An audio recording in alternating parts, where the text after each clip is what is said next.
दिल्ली में आम आदमी पार्टी के लिए इस समय कई सारी चुनौतियां हैं। अरविंद केजरीवाल की गिरफ्तारी के बाद आप के लिए जमीन पर कई समीकरण बदल चुके हैं।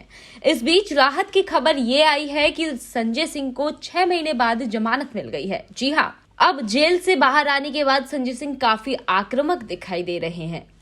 वे लगातार भाजपा पर आरोप लगा रहे हैं कि देश सबसे बड़ी पार्टी को लेकर दो तू कह रहे हैं कि शराब घोटाला उनकी तरफ से किया गया है।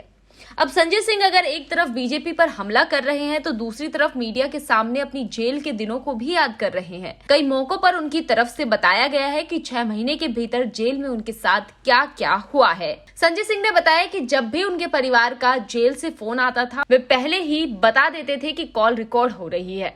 संजय सिंह का मानना है कि अगर उनकी आंखों में आंसू आते तो उच्च पदों पर बैठे अधिकारी और नेता खुश होते। आप नेता के मुताबिक जेल में रहते समय जब भी उनके परिवार से बात होती थी, वे हमेशा उन्हें खुश करने की कोशिश करते थे। अपनी पहली ही बातचीत के दौरान जब उन्हें पूछा गया कि वे कैसे हैं, संजय ने अपने परिवार को जवाब दिया कि आपको पूछना चाहिए कि जेल वाले कैसे हैं। एक इंटरव्यू में संजय सिंह ने यह भी बताया कि शुरुआती 11 दिन जेल में उनके लिए ज्यादा मुश्किल थे। उनके मुताबिक उस समय उन्हें सामान्य कैदियों की तरह नहीं रखा जा रहा था। अगर दूसरे कैदी थोड़ी देर के लिए जेल से बाहर दूसरी जगह जा सकते थे तो उन्हें ऐसी कोई अनुमति नहीं दी गई थी। वे 24 घंटे सीसीटीवी की निगरानी में थे।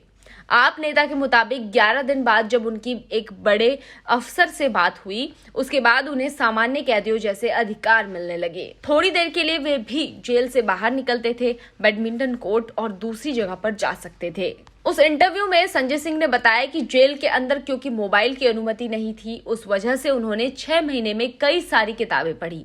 भगत सिंह से लेकर नेल्सन मंडेला तक। संजय की माने तो जितनी किताबें उन्होंने 6 साल में नहीं पढ़ी थी, उससे ज्यादा ज्ञान उन्होंने 6 महीने के अंदर ले लिया। वे मानते हैं कि जेल से बाहर निकलने के बाद वे और ज्यादा मजबूत इंसान बन चुके हैं और तमाम चुनौतियों का सामना कर सकते हैं। एक घटना का जिक्र करते हुए संजय सिंह ने यह भी बताया कि जेल में एक समय ऐसा आया था जब उन्हें बैकर नंबर 2 से बाहर निकालकर 5 बैकर नंबर में डाल दिया गया था। उनके मुताबिक सिसोदिया दूसरे जेल में थे, सत्येंद्र जैन अलग जेल में थे।